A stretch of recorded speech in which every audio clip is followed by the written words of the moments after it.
sin in the order of Catholicism will be referred to as a sacrilege, a sin that cannot even be forgiven by God. Kateri nyake gwenge goeko mag Ringa en ywak koro nitiere ewi kaka gedo mag ute e chiro mar Ringa mantiere Rachuonyo SUBCOUNTY osebedo kadino yore matindo ma ikadho e chiro nero. Jakom mar chiro mar Ringa migosi Moses OGUTU ne ogolo kwayo mondo mitend kaunti ma HOMABAY owuog oko mar keto lai makare mag gero ute kata dukni e yo mowinjore mondo kik kel ywak mag jomoko mabende tiyo koda YORE MAUTE goeko ODINO.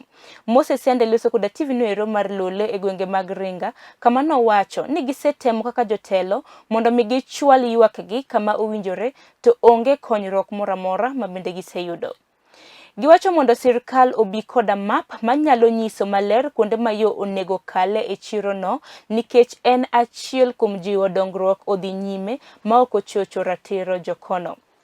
Bendo ohala matiyo koda Apeyni goeko katero mwandu kaka bao mag loso gige ot kotelnegi gi Maulid Mboya nolero kaka chunogi mar mondo migi ting mwandu kowuok e ndara e gokgi eka gichop kama bende gitiye tijegi. To bende kaka customers nyalo kawo mwandu kuomgi kod geche bende tek miwuore. Jakom mar chirono Ringa Moses OGUTU ne ogolo kwayo mondo mitend kaunti ma HOMABAY owuog oko mar keto lai makare mag gero ute kata dukni e yo mowinjore mondo kik kel ywak mag jomoko matiyo gi yore mautego ODINO. Moses yande loso kod Lolo TV e gwenge mag Ringa kama nowacho ni gisetemo kaka jotelo mondo migi chwal ywak gi kama owinjore to onge konyruok moro magiseyudo. Wasebedo gi wach matek kuom chiro, kuom yore madonjo e chiro, especially kwa area ma Kawere sublocation. Nitiere route magolo joganda kwa KWAYO, Kakelo, Kabondo, kadonjo e yo makoni.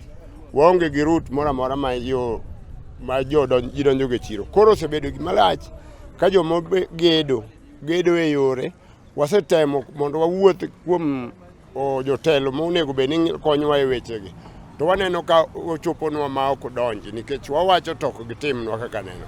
Ne giwacho mondo sirkal obi kod map manyalo nyiso maler kuonde ma yo onego kale e chirono nikech en achiel kuom jiwo dongruok odhi nyime ma ok orocho ratich jopiny. Makoni machando kaka gari bi onge, gari makelo materials ok nyal biro nyaka koni. Tich watiyo ka ndara rach yo manyamuro bao kawuok donjo chien yo mowuok e ndara kabiro e street madoke koni okethore ok ti odine yo koro onge koro kwang'eni to wane piny mane. Jo ohala matiyo kod Apeyni go katero mwandu kaka bao mag loso gige ot kotelnegi kod Maulid Mboya nolero kaka chuno gi mondo mi giting mwandu go kowuok e ndara e gokgi eka gichopi kama gitiye tijegi to bende kaka customers nyalo kawo mwandu kuomgi kod geche tek miwuoro. Wachgi no joga chuodho lit makana ng'ama nyalo kalo kabiro chiemo onge kata chiel.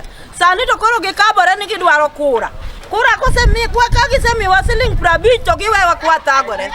Ok wadit kodgi sani agwambo wabiro yiero ng'ama wadwaro mok bi chuno wagi tuon ni nyaka wagolo mbulu. Mano ok bi nyalore. Ne Lolo